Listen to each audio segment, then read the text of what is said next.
Girivarandari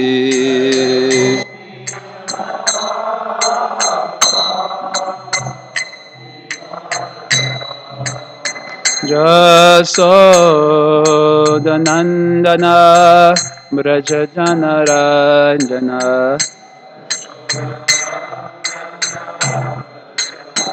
Jamanatira Manachari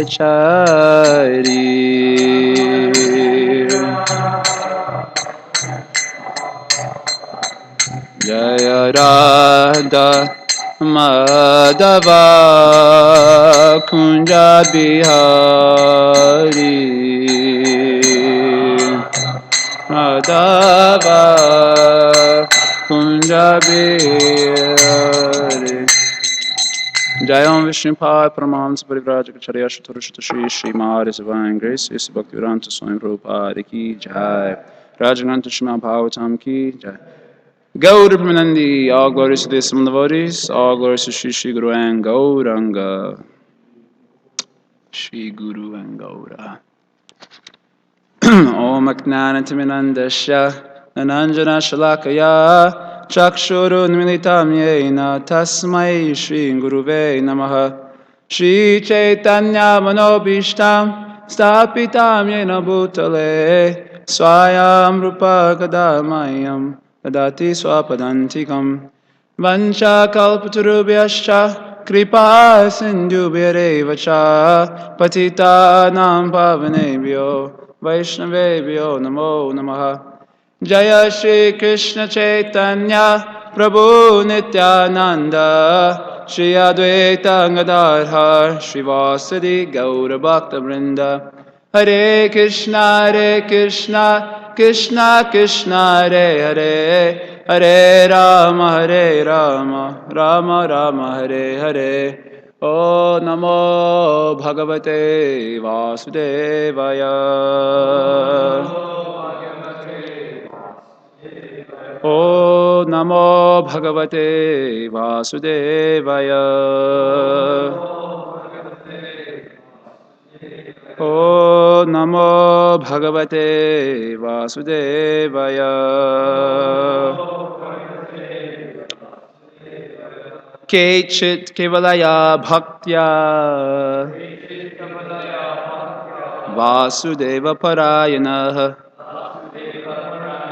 Agham Dunvanti Karshnyena Niharam Iva Bhaskara Bolo Kechit Kevalaya Bhaktya Vasudeva Parayana Gandhuvanti Karshnyena Niharam Iva Bhaskara Bolo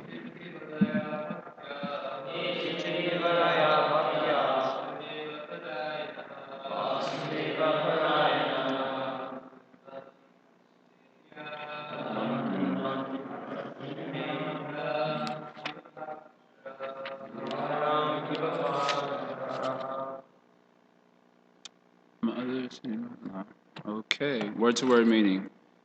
Kechit, some people, Kevalaya Bhaktya, by executing unalloyed devotional service, Vasudeva, to Lord Krishna, the all-pervading Supreme Personality of Godhead. Parayanaha, completely attached only to such service, without dependence on austerity, penance, cultivation of knowledge, or pious activities. Agham, all kinds of sinful reactions.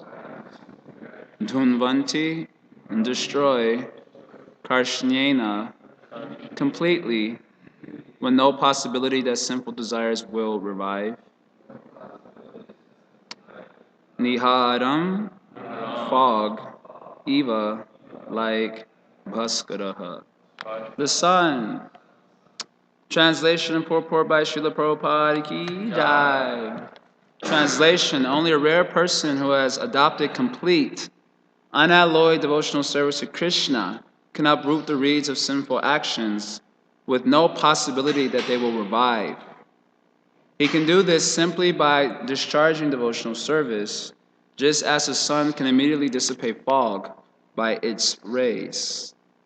The purport is about 3 or 4 pages long, so I'm going to have to take it in sections because we'll get lost. I'll get lost. Purport. In the previous verse, Shukadeva Goswami gave the example that the dry leaves of creepers beneath a bamboo tree may be completely burnt to ashes by a fire, although the creepers may sprout again because the root is still in the ground. Similarly, because the root of sinful desire is not destroyed in the heart of a person who is cultivating knowledge, but who has no taste for devotional service, there is no possibility that his sinful desires will reappear. There is a possibility that his sinful desires will appear.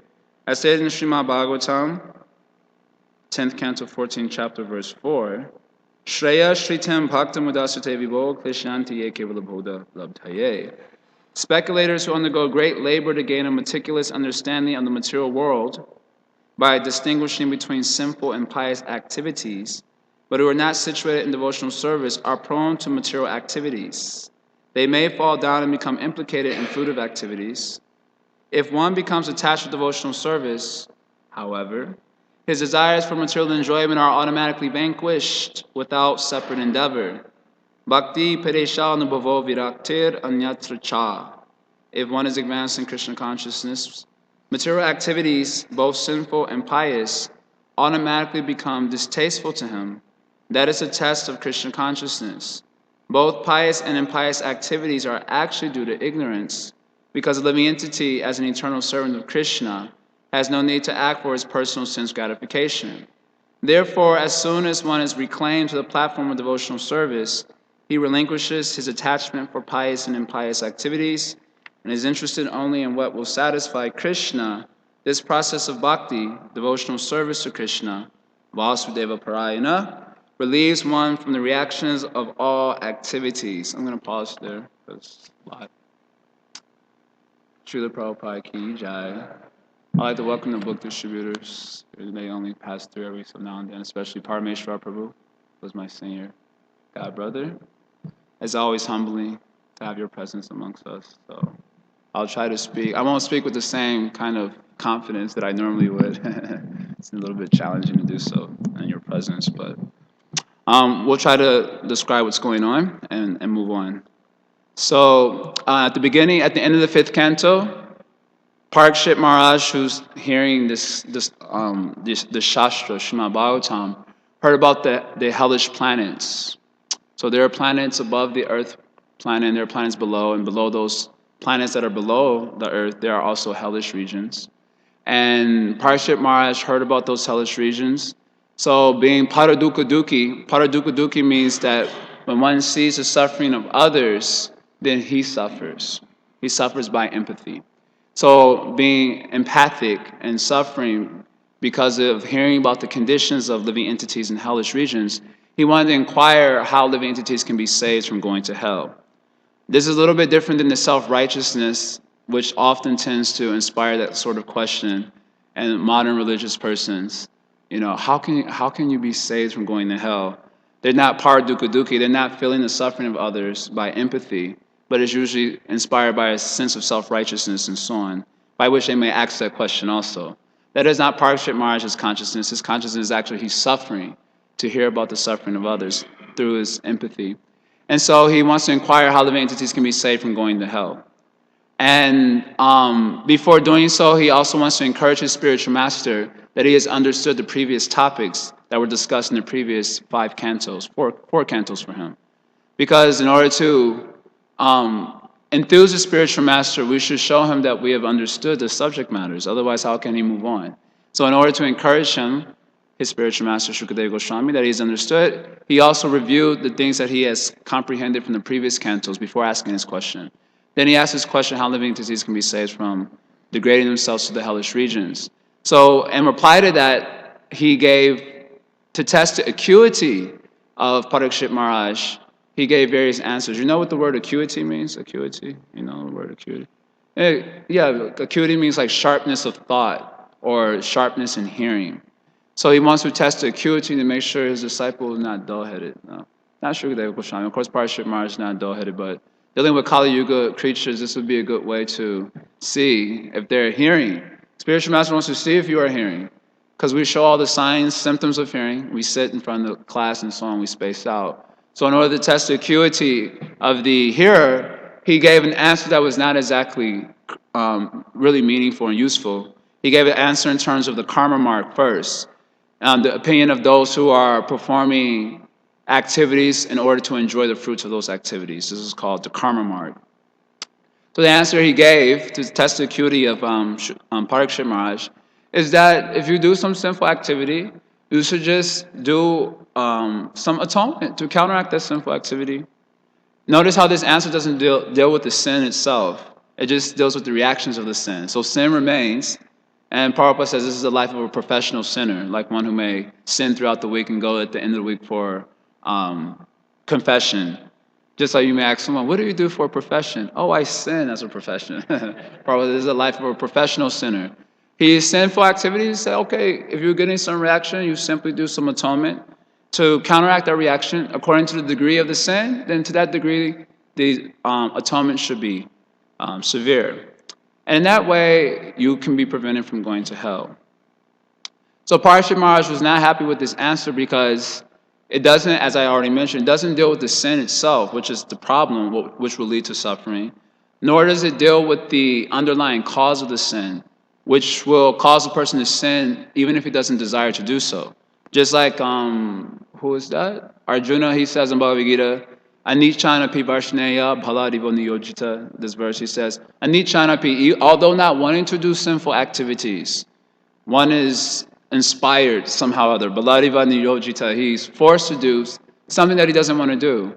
I remember this is one of the only statements I understood in the Bhagavad Gita when I first read it.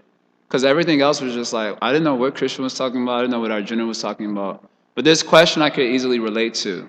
Having the experience of feeling like I was forced to do something I didn't want to do. You have that experience? Probably daily. Daily we may have such experience. So then this answer that Shukadeva Goswami gave in terms of the karma mark was not very satisfying because it doesn't deal with the sin itself, and it doesn't deal with the root cause of the sin for persons who may want to stop sin. So sometimes you want to stop sin. Some persons get that inspiration. I don't want to do this anymore. This is not congenial. It's not progressive. So they want to stop it, but there's an underlying force which is goading them to do that sinful activity.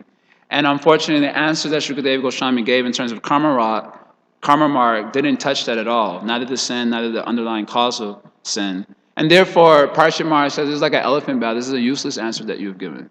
Not very useful at all. Can you understand? Can you understand all these points? Are you understanding? I speak a little fast because I had to do a quick review for so many new people who are here. You understanding? Can you understand? You're not understanding.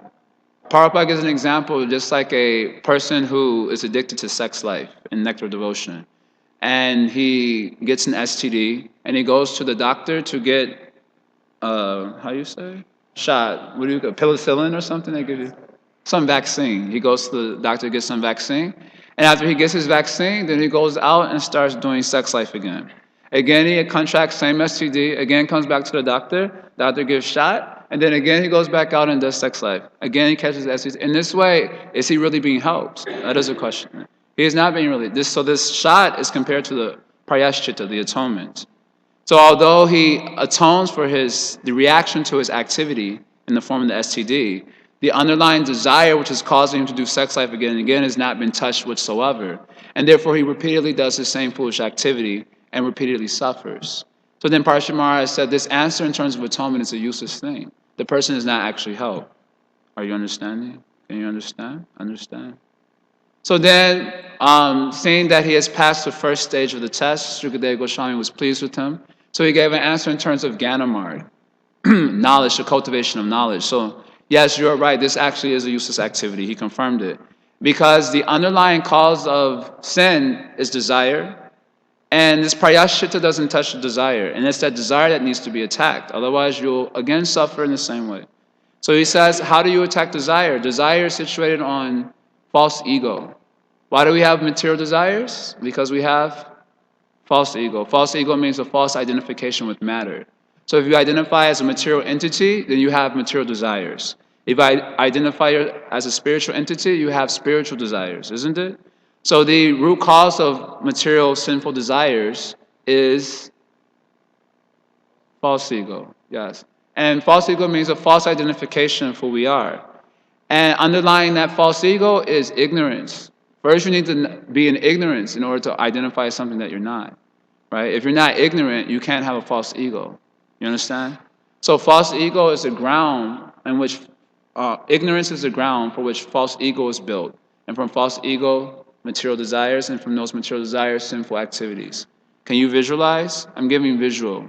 So there's the ground. This table represents ignorance. I was going to say the sixth canto. This represents... that would be improper. This, what do you call this? MP3 recorder or whatever. This represents false ego. And then from false ego, so many desires are coming out. And from those desires, you perform sinful activities. And then you suffer reactions for those sinful activities. So if you want to solve the root cause of the problem, you have to really remove the ground for which all these things are built. That ground is ignorance. So you have to attack ignorance. So Gyan Marg is higher than Karma Marg because it makes a valiant attempt to remove the ground of ignorance for which everything is built. Understand? So this is why Gyan Marg is better than Karma Marg. Karma Marg doesn't touch the sins, nor does it touch the desires and false ego. Gyan Marg will attempt to remove the ground for which all of that is standing, which is ignorance. So the Gyan Marg is in this way commendable. It's a commendable process in that sense because it tries to remove the ignorance. Only problem is that Gyan, not backed by bhakti to Krishna, is not powerful enough to remove ignorance because Maya is very resilient. Krishna says in Bhagavad Gita, what is that? Daivesha gunamayi mama maya darataya mameva ye prapadyante mayamitam tanantite. He says, without surrender to Krishna, then Maya is very powerful. Daivi means divinely empowered. Maya is divinely empowered by Krishna to keep us in ignorance. She's divinely empowered. So although one may make the commendable attempt to remove the ground of ignorance by the process of Gyan Marg, that Gyan, not backed by bhakti, does not have the sufficient potency to remove the ground of ignorance. And therefore the example is given that Gyan Marg may take away the desires for sin, and then also, and therefore take away the sinful activities, right? If there is no desire to sin, there will not be any sinful activities, right? The only problem is that the person cultivating Gyan, his consciousness is still rooted in the ground of ignorance. So although his process starts to dissipate those desires and the false ego, because his consciousness is still grounded in ignorance, there's every chance for desires to reappear. You understand? That was the example of the bamboo analogy.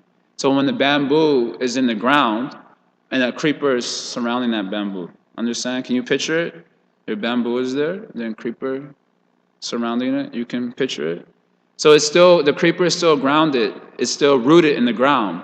So the leaves of the creeper may dry up at some point. So those leaves are compared to material desires. So those material desires which cause sinful activities, they may dry up on account of the process of Gyan Marg, right? So when those dried up desires fall to the ground, then the process of Gyan Marg burns them up. Isn't it? That is very nice. Only one problem is that the creeper is still rooted in the ground. So then those desires may reappear, again causing sinful activity. Understand? Can you picture everything? Understand? So Gyan Marg is not powerful enough to uproot the creeper or consciousness from the ground of ignorance. Okay, we have a couple of questions here. Make them succinct because I got a lot to cover. Yes, so an imperfect bhakti yogi, he may also be susceptible to sinful activity. An imperfect jnana yogi may also be susceptible, but a perfected jnana yogi who's on the Brahmabhuta platform, he has no material desires. So how can we say that the roots of are still sunk into ignorance? I was going to get to that point later. And this is a short answer that we're talking about one who is cultivating Gyan. So cultivating Gyan means Gyan sadhana.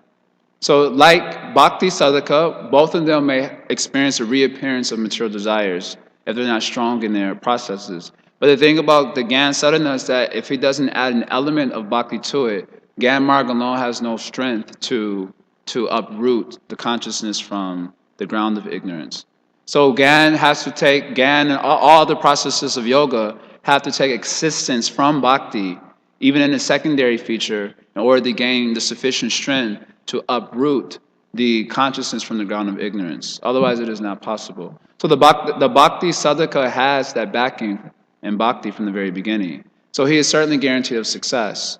Whereas the Gyan Margi, he may or may not be, depending on how well he's attentive to the Bhakti elements in his process, which is required to make those processes successful. You say addition of the bhakti elements, you mean some conception that I'm doing this for the pleasure of someone else. That No, conception not has to be like there. that. It just means they follow Shastra. And in the Shastra, there are always elements connecting one to Krishna somehow or other. There's some offering of the fruits to Krishna. There's some chanting of the holy name of Krishna. Even in persons do stuff like that. Chant the holy names of God and so on. You can see many Mayavadis, they have CDs and so on. And they chant Hare Krishna also and other names of the Lord. But they follow the Shastra. So the Shastra is coming by Krishna. So he has made his influence in all those processes felt. But it's not like they have a consciousness that I'm doing this for the pleasure of God. Not necessarily. You wanted to ask something else, though? Okay. So far, so good? You understand this point? Yeah. In short, because, it would be a long discussion. I got many pages. Yeah, okay. Anyway, the process of Gyan Marg basically means a process of trying to understand the difference between matter and consciousness. And then it generally involves a lot of just speculating. Speculating means contemplating on this reality. Consciousness is different from matter. It generally involves restricting the senses to a severe degree, where you're not engaging the senses in relationship to their sense objects, etc. So in this way, you hope to, by austerity, you hope to be able to focus the consciousness on the absolute. And some of the elements of that Gyan Marg was mentioned in the previous verses. I won't read them now. After class, I can clarify it later. Well, all of these are spiritual practices, but they focus on elements like being very austere, being celibate, controlling the mind, controlling the senses, practicing renunciation, truthfulness, cleanliness. It's a whole list of things that compose their particular process. And those things are very good. We also do those things in our practice. But the point is that Gyan Marg, not backed by bhakti, doesn't have strength to uproot the consciousness from the ground of ignorance, because Maya is very resilient. The material energy is very powerful. So we need the help, divinely empowered, in fact, by Krishna. So one needs Krishna's help in order to uproot the consciousness from the ground of ignorance. So far, so good? Understanding? So this is all mentioned in the first paragraph, actually. And then, so then, saying that Parashar Maharaj was despondent to hear this answer in terms of Gyan Marg. What type of answer my Guru Maharaj is giving? Sometimes that happens to us. We ask a question to our gurus and he gives an answer we don't understand. Why is giving an answer like this? Of course, in our condition, we might start getting all sorts of doubts and it becomes dangerous. But Parashar Maharaj was looking very despondent, saying that his guru is giving such an answer. Seeing his despondency, then Shukadev Goswami gave proper answer, and that is today's verse. Understand? Proper answer by bhakti. Understand? Simple, right? Only by bhakti will work. Kechit kevalaya bhakta. So the word kechit means few people. Not everyone does bhakti, as we can see. Only few people do bhakti, isn't it? That's mentioned. Kechit means few people. Manushanam surasheshu kashet yatati siddhaye yatatamapi siddhanam kashet manveti tatuta. Then another verse, Bhagavad Gita. Bahunam jamananante gnanavam man prapadite vasudeva saramiti Samahaba. Then another verse, now tu veda nakashtana. 3 verses in chapter 7. Krishna mentions about the rarity of persons who understand him through the process of bhakti. 3 verses in chapter 7. So Kechit means very rare that anyone understands and takes up the process of bhakti. Understand? Kechit, Kevalaya Bhaktya Vasudeva Parayana. So Kevalaya Bhaktya means Kevala Bhakti. Kevala Bhakti means devoid of karma and jnana that we just heard about, and also not dependent on karma and jnana. Sometimes a process can be devoid of other things, but it might need those other elements in order to be successful. Understand? Something can be devoid of something, but need those elements in order to be successful. Just like certain Ayurvedic medicines, if it's devoid of certain other ingredients, then it won't have the same potency. So Kevalaya Bhaktiya refers to pure bhakti to Krishna, devoid of karma ignan, and also not dependent on karma ignan. Understand? Devoid and also not dependent. Kevalaya Bhaktiya Vasudeva Prayana. Agam Duvanti Karshnaya. It completely uproots the desire for sin. How? What's the answer? No. What does it mean? Agam Duvante completely uproots the desire for sin. How does it do that? How does it uproot the desire for sin? Agam means sin. Duvante means like, Karsneya means completely purified from the desire of sin. How does bhakti do that? Well, bhakti is devotional service. It removes the ground of ignorance. Understand? Bhakti has sufficient power to remove the ground of ignorance on which the sinful desires are placed. That's how bhakti does it. Understand? Tadwana riktamatayo yatayo piruda shroto ganas tamaradam bhajavasudevam. This is spoken by Kumaras to Parikshit Maharaj. This is a verse in the BRS also that talks about removing ignorance. Tadwana riktamatayo yatayo piruda shroto ganas tamaradam bhajavasudevam. That those who are riktamataya, they are without devotional service to Krishna, then they cannot uproot the shrotagana, the tidal waves of material desires. I always mention this because this image always comes to my mind every time I mention this point. But I used to like watch Baywatch when I was a kid. Don't worry, this mundane example has its viability. It has a spiritual. A devotee can try to see everything, Christian and everything, right? So I was watching Baywatch, and in a lot of the episodes, what would happen is a kid would be playing in the ocean. And the waves are very fun when he's at the shore of the ocean, when he's getting splashed by the waves. But the nature of those waves is that they draw you a little bit deeper into the ocean. That's the nature of the waves. Understand? So then he'll be playing around the ocean, and his mom will be talking to her girlfriend or whatever. And then all of a sudden, 5 minutes later, he's like way in the middle of the ocean. He's drowning, he's dying.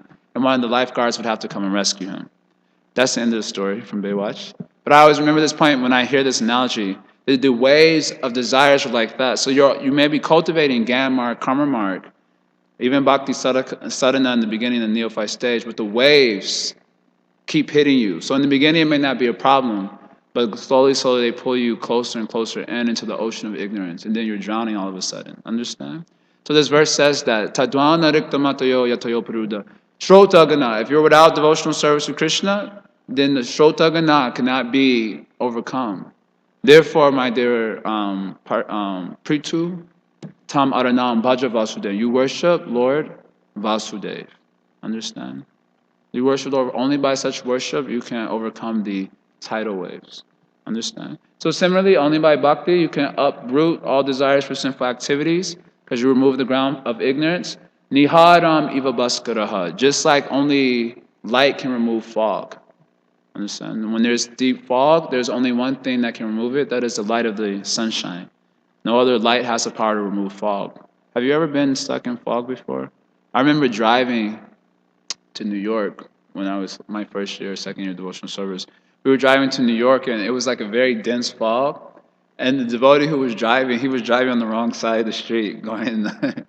And by the grace of Krishna, because it was 5 a.m, there weren't many cars out.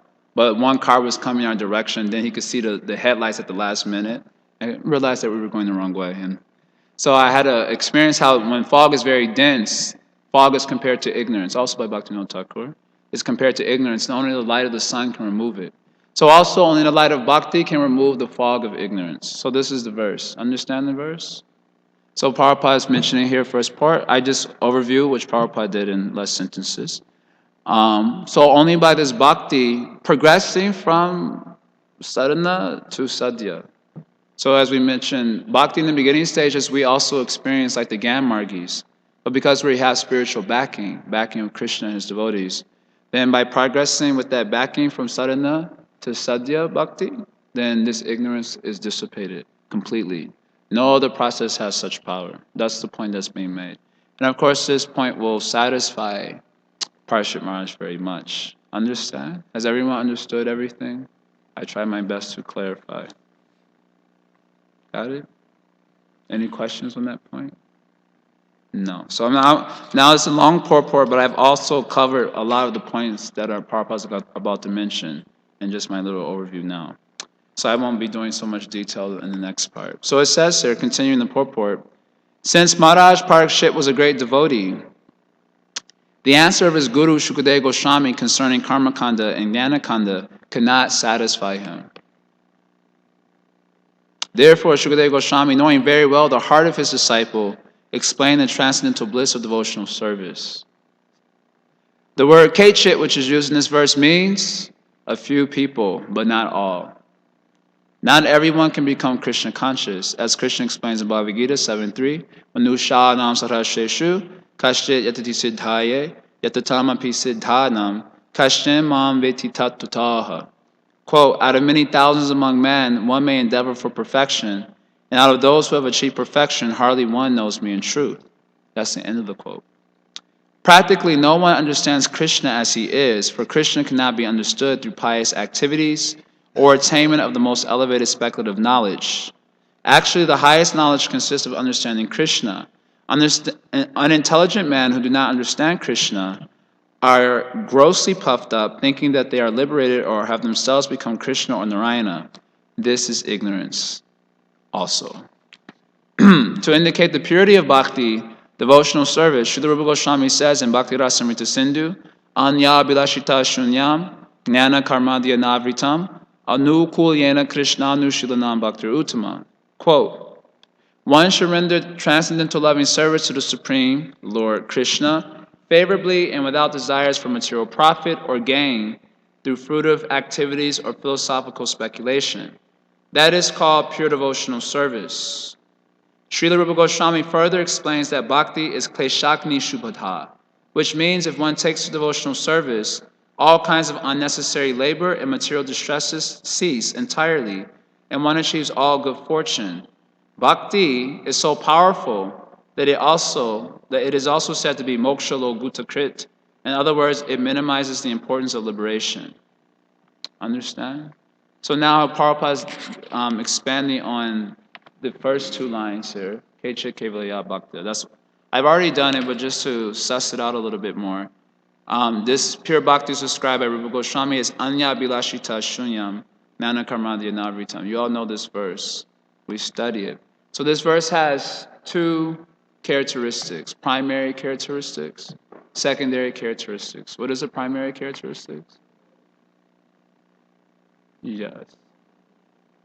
Yes. You understood? Everyone heard that? Primary characteristic of bhakti means it's favorable to Krishna. Anukuyena, Krishna anushilanam. And it is under the guidance of the internal energy, beginning with our guru. This is called pure bhakti. And to restrict the movement of that pure bhakti, then it is also said, anya bilashita shunyam, jnana karmadya navritam. That means that someone may render devotional service to Krishna and also maintain material desires as well. Just like you might see people who also, even people, us only, we do some bhakti and we also want to keep some quota of material enjoyment.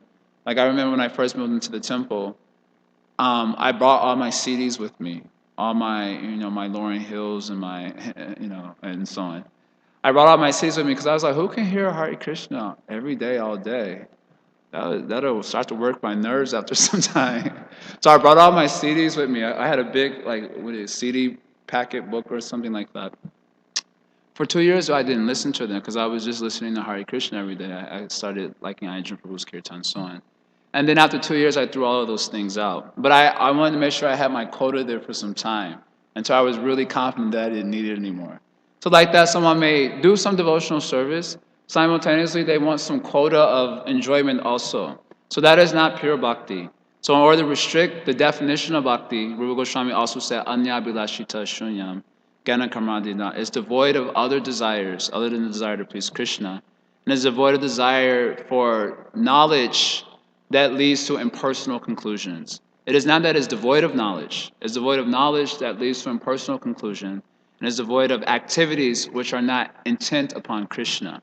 So in bhakti, there are activities, but those activities are intent upon Krishna. In this way, he is given definition of pure bhakti. This verse, you can go really deep. I cannot explain now. We have a 40 slide presentation on it if you want to look at it. Very nice presentation on pure bhakti. So what is the nature of that pure bhakti? Then Prabhupada is mentioning it has 6 characteristics. Prabhupada mentions 3 of them. First characteristic is kleshagni. Yes, you all bhakti shastris here. You took bhakti shastris. First characteristic is kleshagni, which means it removes misery. How does it remove misery? We've already described that elaborately by removing the ground in which misery is situated. It removes ignorance. So that's the purport of kleshagni. And when misery is removed, then you start to develop shubhada, auspicious qualities. All sorts of auspicious qualities. That's called shubhada. And it also removes the desire for liberation. So Prabhupada mentions this pure bhakti and the 6 characteristics. He mentions 3 of them, of that pure bhakti. Understand? Clear? Any point clarification? Moving on. Non-devotees must undergo material happiness because they are prone to commit sinful, fruitive activities. Okay, must undergo material, sorry, thank you. Non-devotees must undergo material hardships because they are prone to commit sinful, fruitive activities. The desire to commit sinful actions continues in their hearts due to ignorance. Yeah, see, we already predicted what Prabhupada was going to say. These sinful actions are divided into 3 categories: pataka, mahapataka, and atipataka, which basically means bad, really bad, and extremely bad. And also into 2 divisions, parabdha and aparabdha. Understand? Bad, really bad, extremely bad. 3 types. Atipatika means extremely bad. And 2 divisions, parabdha and aparabdha. Parabdha refers to sinful reactions from which one is suffering at the present.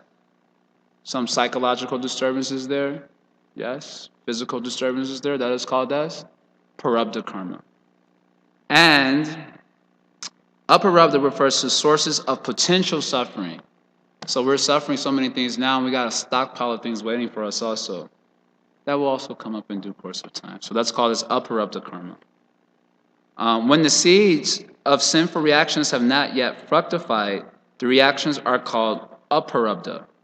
These seeds of sinful action are unseen, but they are unlimited, and no one can trace when they were first planted.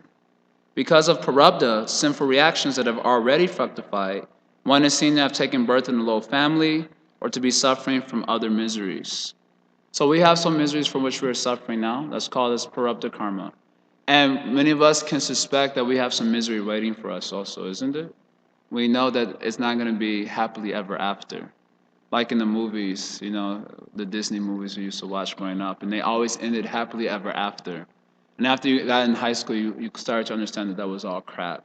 There is no happily ever after because we know inherently that there's some aparabdha karma coming. Some unfructified reactions are coming that will victimize us in the future. It's called aparabdha karma. So if we're suffering now, parabdha karma, and that aparabdha and parabdha karma is due to doing sinful activities, which has 3 categories. Understand? When one takes a devotional service, however, all phases of sinful life, including parabdha, aparabdha, and bija, are vanquished. In Srimad Bhagvatam, Lord Krishna tells Uddhava, Yatakni susamadharchi karote dhamsi basmasat tata ma vishaya bhaktir udhavai namsi krishnashaha. Quote, my dear Uddhava, devotional service and relationship with me is like a blazing fire that can burn to ashes all the fuel of sinful activities supplied to it. That's the end of the quote. How devotional service vanquishes the reactions of sinful life is explained in Srimad Bhagavatam in a verse spoken during Lord Kapila instructions to his mother, Devahuti. Devahuti said, Yana madheya shavana nukirtana, ya prahrana yat smaranat api kvachit, shradho pisadya savanaya kalpate kutapunaste bhagavan udarshanat. Quote, my dear Lord, if even a person born in a family of dog eaters hears and repeats the chanting of your glories, offers respects to you and remembers you, He is immediately greater than a Brahmana and is therefore eligible to perform sacrifices. Therefore, what is to be said of one who has seen you directly? Understand? So here, Prabhupada's just describing again about the sinful reactions. And how does devotional service remove it? He's saying simply by hearing and chanting, all these things can be removed. It is not a very difficult thing. Is it difficult to chant Hare Krishna? Is it difficult to hear about Krishna? It is, but we try. In theory, it is not difficult, but we have no taste for these activities. That is a challenge. What is that verse from NOI 7? Rupa Goswami says. How does it start? Tanama. How does it start? Yeah. Shadnama Krishna Taritati Satapta Veda Pitopatash Rasanatsa. Rasanasya Narochikanu. Kintu Adara. Understand that? Because of the jaundice of ignorance, so the ground of ignorance again, because of the jaundice of ignorance, we have no taste for hearing and chanting, isn't it? We always looking at the clock. When class would be over? Why is speaker going on so long? Isn't it? You at least if you don't look at the clock, you're thinking, as soon as he looks down, I will look up. You're thinking like that, isn't it? Some days you are thinking like that, isn't it? No, now you have clocks on the phone. I don't have to look up. I'll pretend to be reading the purport. I'll be looking at the time in misery. We have no taste because of the jaundice of ignorance. We have no flavor for hearing and chanting. But in principle, to get out of the material world is not that difficult. One has to only hear and chant. And then parabdha karma finish, aparabdha karma finish. The desires go away for sinful activities, therefore no sins, no reactions whatsoever. You become happy, blissful. But the thing is, doing it every day, I always like to say that what makes bhakti hard is the everyday principle. If you only have to go to Mangalarti once a week, not a problem. Many times you meet people who come to our Mangalartis once. They've been once in a month, they come. This Mangalarti is wonderful. It's so ecstatic, I don't see that all you devotees always look so inspired. And we say, try every day and see if you have the same experience. Because, and of course, in theory, we could have the same ever-fresh experience. But due to the jaundice of ignorance, the ground of ignorance is not yet removed. So we experience these activities to be hackneyed. In this way, we are always in a dangerous situation. Because sometimes you think like this class is not doing anything. He is simply speaking, nothing is happening, isn't it? We think in this way sometimes. At least I know I do sometimes. You sit in the far back regions of the rooms, like this is useless, Sometimes because of ignorance, one thinks in this way. What is this hearing going to do? What is this chanting going to do? I need to do something practical and go out into the material world. That's what we think like this. So to destroy parabdha karma, aparabdha karma, it is a simple thing you have to do. One has to hear about Krishna. Is that a very difficult thing in principle? One has to chant about Krishna, chant his name, chant his glories constantly, non-stop. So that's a challenge. The non-stop principle. Satatam kirtanyantamam. But a very easy process to do. Not so, it doesn't even mentioning so many difficulties. Tapasya, brahmacharya, these things of course help us to get focused. But that's not necessarily an element of Swarup Bhakti, Swarup Siddha Bhakti.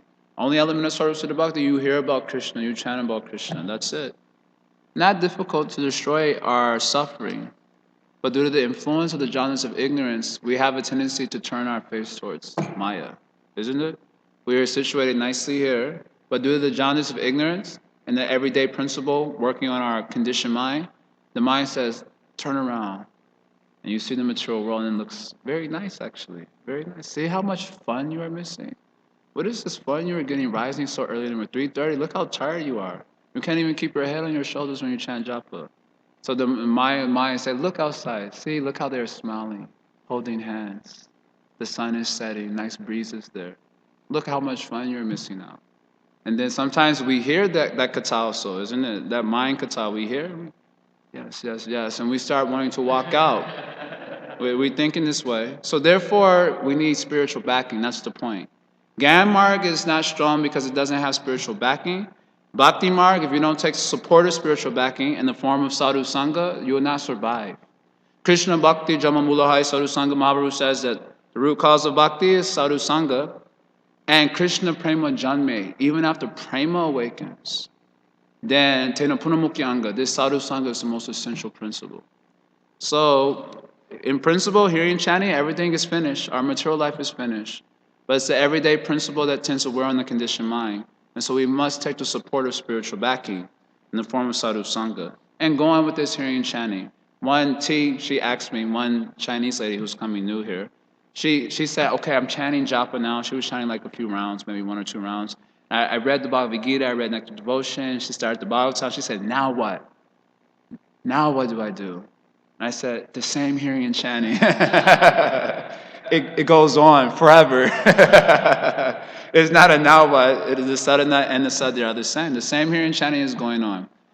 Even the same tunes we are singing, but still somehow we're finding happiness in it. Same japa we're chanting. Oh, that one's a little bit harder. But same hearing and chanting is going on. Nothing new is going on. She said, now what? She said, well, what do you do? I said, I do the same hearing and chanting you do. I read the Bhagavatam, I read the Bhagavad Gita. Same here in China. It goes on. So in principle, if you can stay whole life, then you are saved. You are rescued. But we need spiritual backing because the ignorance is acting on the conditioned mind, asking us, see, look at what you're missing out on. So we need spiritual backing, sadhu sangha. So in the Padma Purana, Prabhupada continues here, there's a statement that persons whose hearts are always attached to the devotional service of Lord Vishnu are immediately released from all the reactions of sinful life. So you can see how Prabhupada is he's repeating again and again and again. So there are not new points being made here. Just to drive the point home because of the jaundice of ignorance makes us miss a lot of these points. These reactions generally exist in 4 phases. Some of them are ready to produce results immediately, parabdha. Some are in the form of seeds, aparabdha. Some are unmanifested. Okay, some in the form of seeds refers to what's called the kuchika, which means a proclivity, a tendency is there. You understand? One is that you have a tendency for sin, and one of them is a reaction to sin. So these are all sorts of reactions. One reaction is parabdha, another reaction is aparabdha, we already discussed that. Another reaction is abhija, which means a sinful desire, and before that, a tendency for something. Like a person may have a tendency to steal, and then later on, he develops a specific desire to steal something very specific, right? So you call it kleptomaniac means a person who has a tendency to steal. And then later on, he develops a specific desire for sinning, right? You understand the difference? Tendency and then a specific desire for sinning. All of these are reactions to our activities in this world. Some reactions you're suffering now, some are coming later. Another reaction is a sort of tendency. Like we see in our psychology, we have certain tendencies which are not very useful for us, isn't it? And then that tendency develops into a specific sort of desire. Understand? Understanding these 4 types of reactions? So these are all reactions. Some of them are ready to produce results immediately. Some are in the form of seeds, some are manifest, and some are current. All such reactions are immediately nullified by devotional service. When devotional service is present in one's heart, desires to perform sinful activities have no place there. Sinful life is due to ignorance, which means forgetfulness of one's constitutional position as an eternal servant of God. But when one is fully Krishna conscious, he realizes that he is God's eternal servant. Same points that have already been discussed. So now, this last paragraph here. In this regard, Srila Jiva Goswami comments that bhakti may be divided into 2 divisions. Santata, devotional service that continues incessantly with faith and love. And 2, kadachitki, devotional service that does not continue incessantly, but is sometimes awakened. Incessantly flowing devotional service, santata, may also be divided into 2 categories. Number 1, service performed with slight attachment, and number 2, spontaneous devotional service. Intermittent devotional service, kadachitki, may be divided into 3 categories. Number 1, raga bhasamayi, devotional service in which one is almost attached. Number 2, raga bhasa shunya swarupa bhuta, devotional service in which there is no spontaneous love, but one likes the constitutional position of serving. And number 3, abhasarupa, a slight glimpse of devotional service. As for atonement, if one has caught even a slight glimpse of devotional service, all needs to undergo prayashchitta, atonement, are superseded. Therefore, atonement is certainly unnecessary, When one has achieved spontaneous love, and above that, attachment with love, which are signs of increasing advancement in Kadat Chitki, even in the stage of Abhasa Rupa Bhakti, all the reactions of sinful life are uprooted and vanquished. Srila Jiva Goswami expresses the opinion that the word karshnena means that even if one has a desire to commit sinful actions, the roots of that desire are vanquished merely by Abhasa Rupa Bhakti. The example of Bhaskara, the sun, is most appropriate. The Abhasa feature of bhakti is compared to twilight, and the accumulation of one's sinful activities is compared to fog.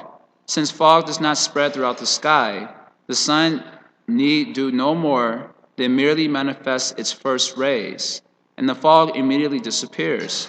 Similarly, if one has even a slight relationship with devotional service, all the fog of his sinful life is immediately vanquished. So that's the end of the purport. This language is very technical, and I mailed a devotee for confirmation of some of these terms. But I think the essence of what it's saying is that there are basically two broad divisions of devotional service. One is devotional service, pure devotional service in practice, and another is pure devotional service in perfection. Understand? And then pure devotional in perfection has two divisions. One that is filled with knowledge of Krishna's opulence as the Supreme Lord, which restricts the intimacy that one can have with the Lord. And another which is filled with knowledge of the Lord's sweetness, which encourages intimacy with the Lord. These are perfectional stages of sadhana of pure bhakti. Understand? And then that pure bhakti also has a stage of practice. And so Prabhupada has mentioned this from Jiva Goswami. That stage of practice has three divisions. One is Abhasa Rupa Bhakti, which is the beginning stages of sadhana, beginning with initial faith, coming all the way up to nishta. This, I'm thinking in terms of the way Vishwanath Thakur categorizes in Madhurya Kandabini. From initial faith and devotional service all the way up to steadiness, nishta, all that is considered Abhasa Rupa Bhakti, or a semblance of the pure idea. And then after that, there's Ruchi and Asakti, which is when spontaneous devotional service is beginning to manifest its leaves. And then finally, you move to the pure platform devotional service progressively. So then what's being mentioned here is that even by those initial stages of devotional service, beginning with initial faith and practice of bhajan, removal of anarthas and then nishta, even with that type of bhakti, that has the power to remove ignorance without any need to take to any atonement or mark, just by the Abhasa Bhakti. Although there be some remnants of ignorance remaining all the way up to the stage of bhava or perfection, the initial stages of perfection. The example given by Lord Chaitanya Mahaprabhu, Chaito Darpana Marjanam, then Bhava Mahadavagni Rapanam. So when a forest fire is extinguished, what remains left over? Some smoke is still left over, right? So similarly, when one becomes free from anarthas, there may still be some tinge of ignorance remaining. But it is understood that very soon that will all dissipate. Bhava Mahadavagni Rapana. By continued practice, all of that smoke will also eventually dissipate. So by Abhasa Rupa Bhakti, from Shraddha to Nishta, one can conquer ignorance. And although there is still some, vestiges of ignorance consciousness remaining, it is understood that it will soon dissipate into the air, just like smoke dissipates into the air. So in this way, this purport, which is very long, and sorry I won't be able to continue to the next section, so I'm gonna have to go Monday. That's necessary, because all the purports are about 5 pages, literally speaking. The next one is about 2 pages. By just a semblance of bhakti, as even many of us may be performing, our ignorance can be conquered, provided we can remain within the protection of the internal energy by taking shelter of devotees.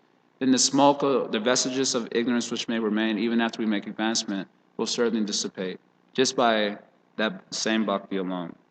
So in this way, Shukadeva Goswami has given answer in terms of bhakti, and has greatly satisfied Parikshit Maharaj. Are there any questions, comments? Yeah.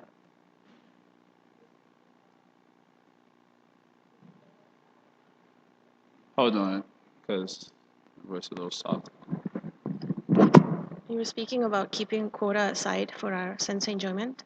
Yeah. And I was going to ask you, like, how do we give up that quota of keeping that quota aside for sense enjoyment? I was thinking of this example. You probably remember that Krishnamana Prabhu used to say, if you don't need something, like after 6 months of not needing something, you just get rid of it, and in this way you prevent adhihara. Yeah. And someone shared with me that they just got rid of a lot of stuff that they thought that they were not going to use, and in less than 6 months, they ended up buying the same thing again, or keeping things more than 6 months, and they just never got rid of it because they were so attached to it. So how do you not do either one? Like, Well, I would venture to say with great difficulty, but the Krishna explains in Bhagavad Gita the principle: Vishaya vinivartante nirarasya dehina. Rasa varjana rasa piyasa paramdrusana vartate. So he says one may throw out his stuff or restrict himself from enjoying certain enjoyable things for him, although his mind still dwells on them. Or we may throw them out, and then we think, okay, I'm okay, and now they're gone, I'm okay. But then the mind goes back to it. Remember that thing you used to like, and that thing you used to like, and then again we buy it again. So Krishna speaks about that being a lower level of consciousness for obvious reasons. And he said, but one who has given up those things out of a higher taste, then his consciousness is properly situated. There's no question of going back to those things. So the principle of spiritual advancement is really the augmenting of taste for spiritual life. And as one's taste for the absolute becomes strong, then naturally one leaves behind other sorts of things which have nothing to do with your attraction. Just like when one is attracted to a person, let's say, on the material platform, and he gives up his attraction for other things temporarily because of his intense attraction from one individual. He doesn't even notice that other individuals are in the room. And one is focused in vyavasa yatmika buddhi. That's a misapplication, of course, but with fixed intelligence on one individual. So similarly, when one becomes intent upon Krishna by taste for the absolute, then naturally he abandons all these things. So sometimes I wonder, this dichotomy is often spoken about in the material world about religion versus spirituality. And religion generally tends to convey the idea of adherence to certain principles, very much like the Gyan mark. Do these austerities and control your senses, control your mind, brahmacharya, and so on. But those things are not going to help us finally. And Prabhupada mentions that in the purport to 259. He says sometimes a person may be restricted from certain eatables, but he neither loses his taste for those eatables, nor does he like those restrictions. So that's a problem. He doesn't like the restriction, he doesn't lose his taste for those eatables. So when we're in a sick condition, we do follow principles of religion in order to restrict our conditioned nature from victimizing us and putting us into a miserable condition. But we have to understand that it is not like being really good at following religious principles is going to save us. That's not, and that ultimately is going to even protect us. The only thing that can really protect a person from being victimized by the material energy is his own personal taste for the absolute truth. And of course, even the Sangha of devotees may also offer some security.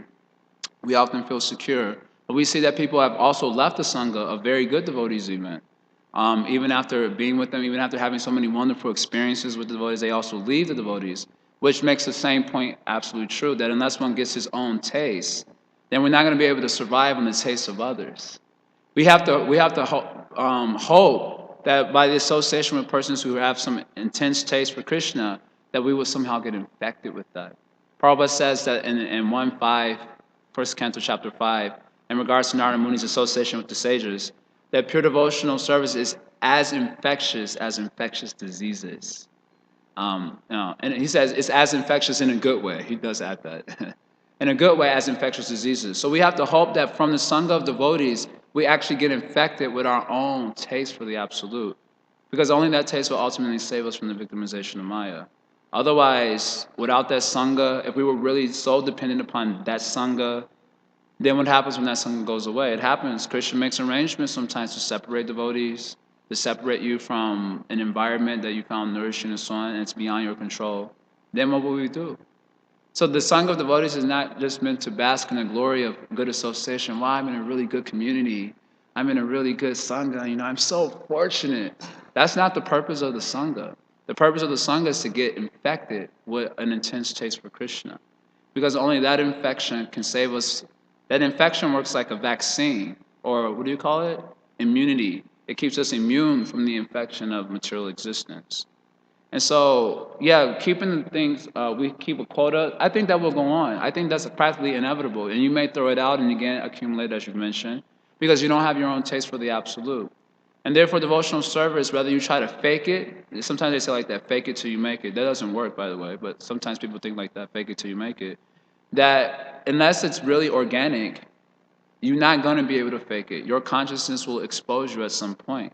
And therefore, we see in all religious societies, including our own, that fake it till you make it format doesn't work. So people try to fake it, pretend they were in a position that was not actually perhaps in line with their taste, and then later on, their true consciousness became revealed. By the influence of that same bhakti they were practicing, their consciousness became exposed. So the reality is, the purpose of our sangha is to gain our own taste for the absolute, by which we will give our heart to the absolute truth. You know, we're hoping that my spiritual master will do it for me, but actually we have to give our heart to Krishna. Our spiritual master is encouraging us through his Vani, through his own example. He's encouraging us, but finally it is we who have to make the final sacrifice, the sacrifice of our heart. It's easy to sacrifice our things, and then it's easy to buy them again also. But it's much harder to sacrifice the heart at the altar of Sharanagati, or pure surrender to Krishna. And it's a sacrifice that we have to make on our own. So ultimately, religious principles won't help anyone. Even good sangha won't ultimately be helpful if we don't gain infection, which is the real gift of that sangha. And I think that's how I would answer it. I see this happens all the time. It happens to me also. So we need to gain our own flavor for the absolute. Then even without any sangha also, we will be fixed in Krishna. Not that we want that to happen, but it may happen by Krishna's arrangement, and then we will be okay because we are intent upon the absolute. So that is a principle. Krishna gives it in the Bhagavad Gita. Saying I did. Any other point? Any other? Yeah.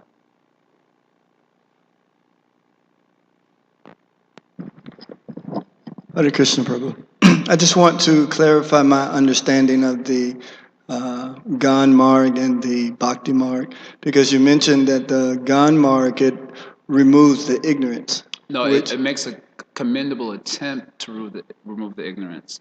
It's better than Karma Marg because it actually tries to attack the ground of ignorance, but it doesn't have enough power to do so. That was the statement. I thought it didn't have enough power to uproot. You know, it removes like the ground, but it's still like the creeper in the ground. Well, those are actually two different analogies. That ground analogy was my own. It's not concoction, but it was my own flavor. And then I explained the analogy of the Bhagavatam. There was actually two different examples. Okay. So the point is that Gyan Marg doesn't have the power to completely uproot the consciousness from the ground of ignorance. It doesn't have although it makes an attempt. Okay. So it's commendable because the attempt is made, but without spiritual backing and bhakti, it doesn't have the power to do so. Okay, so my understanding, I was thinking like, since I quoted you wrong, but the Gan Marg, it kind of where it attacked the, the ignorance, and then, but Bhakti, you said it removed it. And I was thinking that the Gan is because why it wasn't powerful enough is because it didn't have any activity, or you become desire. You can't become desireless. So eventually you're going to have some desires. So then you don't know about the spiritual desires. So then you go back to the material desires and it kind of comes back up. But with the bhakti, you have the spiritual activities to back up. That was kind of like my question. Is that kind of like the difference? Yeah, you can see, here's a description of the process of Gyan that was mentioned in the previous verse. These are famous verses.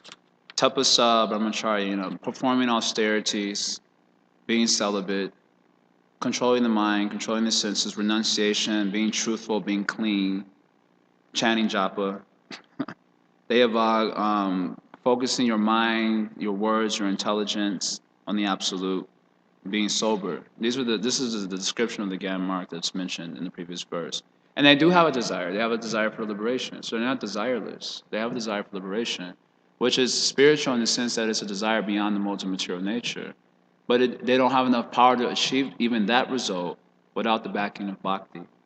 If they want success of their processes, there have to be elements of bhakti there. So that's the spiritual activities. So they have their activities, because even devotees in the initial stages, practice a mixed form of bhakti.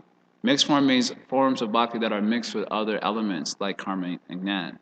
So, for example, there's one form of bhakti called Sangha Bhakti, where persons take help of these elements of the Gyan mark that I mentioned. Like, there's nothing inherently spiritual about being austere or a brahmachari or controlling the mind and senses. That alone does not make one a spiritual person. It's when he does those things to support his focus on the absolute truth. Then they become an element of bhakti. So that's called a Sangha Siddha Bhakti. When you're taking help of these elements of Gyan mark also to help focus your attention on the absolute truth for us Krishna. So it's not completely pure, but it's intent upon purity. When you're completely pure, you're just hearing chant. There's no need to worry about tapasya and all those things. Actually, a devotee may do those things, but naturally, without even thinking about it. He's not gonna be like, okay, today's a Kaddishi. I really gotta, okay, I gotta chant extra rounds, and okay, I'm only gonna take fruits in the morning, but I can't survive the whole day, so I gotta eat something new. He's not gonna be thinking in that way. He's just gonna be chanting Hare Krishna and dancing and absorbed in Krishna consciousness. This is pure bhakti. When we're not on that level, like many of us sadhakas, we take help of all these elements. We got to be a little austere, brahmachari. We have to control our mind and senses as support for focusing our attention on the absolute. So there are elements of Gyan mark there. So in that sense, they're spiritual activities because they help you to focus the attention on the absolute by helping you to see the difference between matter and spirit. So in that sense, they are spiritual activity, but they don't have the variety of activity, and it also doesn't have the flavor that bhakti has. Bhakti is full of variety, the descriptions of Krishna and his pastimes, the ability to interact with devotees. This is coming up in a few more verses also. There's still jokes in Bhakti Marg, Gyan Marg, you crack a joke and everyone's going to be like sober and you might feel yourself a little out of place and so on. So in Bhakti, there's so much support that is there. There are a variety of activities, tasty prasadam, that wouldn't be there in Gyan Marg, and so on. So it's not that Gyan Marg is devoid of spiritual activity or even a spiritual intention. They have a desire for mukti. And if they're genuine and personalist, it won't be a desire to be Narayana. It will be a desire to merge into Brahman. But it won't be a desire to be Narayana. There are genuine impersonalists, probably not in Kali Yuga, but there is such a thing as a genuine impersonalist who desires to be one with Brahman. As Shukadeva Goswami was a genuine impersonalist before he heard the Bhagavatam from the followers of his father. So so it's not devoid of spiritual intent or spiritual activity, but that alone, without support of devotional service, isn't going to help them to transcend. So that's really the point. We need spiritual backing. Okay, you can go on.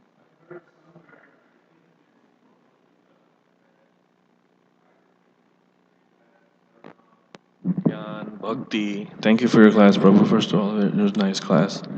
That karma, Gyan, Bhakti, any path is accessible for liberation. So Is accessible.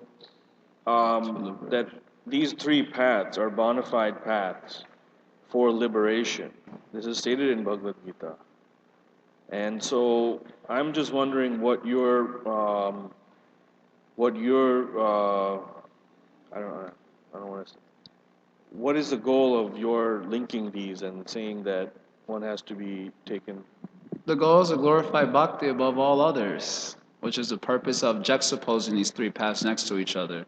The reason why Shukadeva Goswami has juxtaposed karma, jnana, and bhakti next to each other is just to bring out the glories of bhakti. Because we understand things by contrast, right? If there's a dark room and then someone lights up a light bulb, then the light bulb shines more brightly due to the contrasting nature with darkness. So by putting everything next to each other, the brightness of bhakti can be shown as superior to all others. That's the purpose of why my discussion, just to keep in line with the mood of Shukadeva Goswami. As far as Bhagavad Gita, karma yoga leads to Gyan. That the way Krishna presents karma yoga in Bhagavad Gita is not that it leads to liberation directly. Karma yoga leads to paths that lead to liberation, either Gyan or Bhakti. And Gyan can give the fruit of liberation, but it has to have elements of Bhakti, at least as a secondary element in their practices. So that was the point. But why would Bhagavad Gita state that any of these paths are okay for liberation? Okay, where does Krishna say that? Where in the Bhagavad Gita does Krishna say that? I'll have to recover Okay. that. You do that. You have a question? Okay.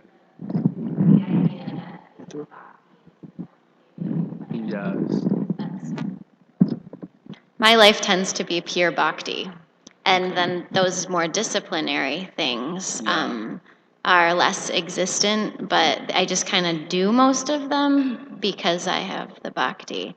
And it's always something that I'm curious about when I look at other people's lives with such discipline, and I look at it like as that must be so hard.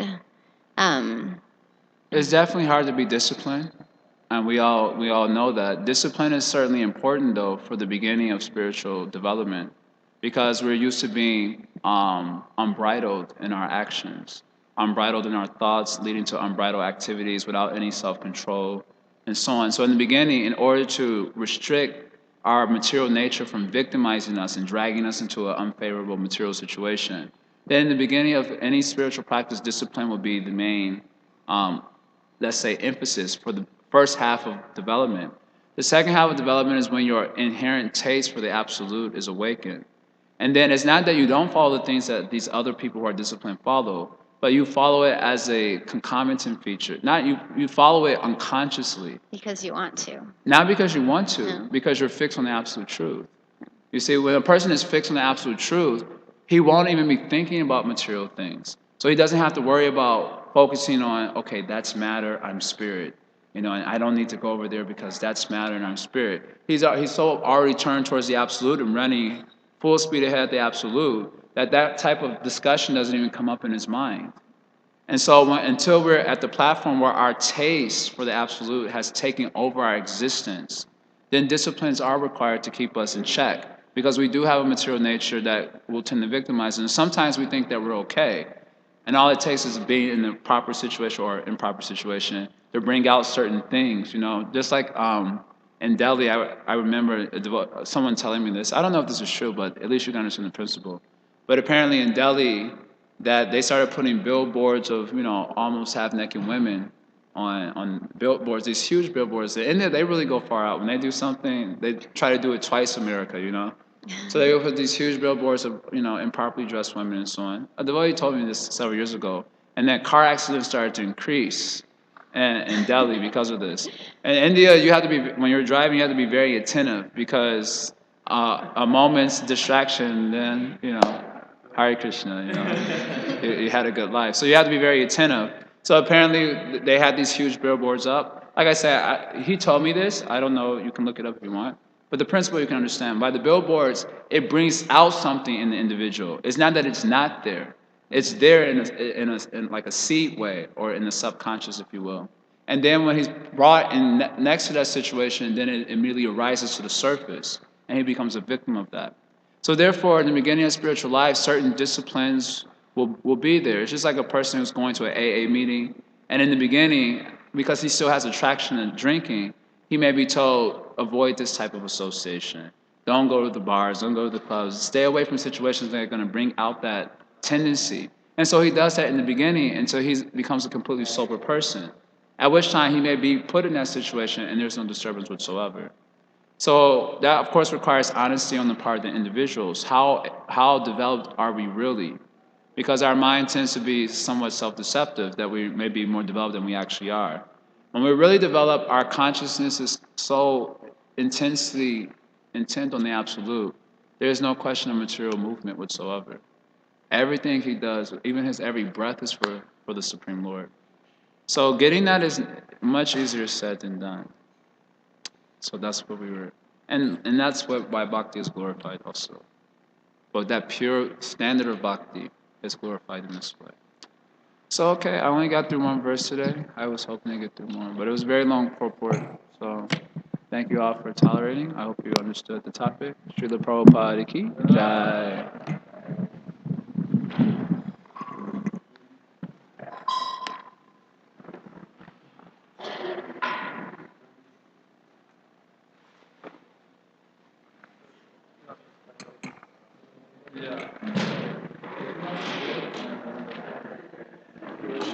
Can you do the transfer downstairs? I already did.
Yeah.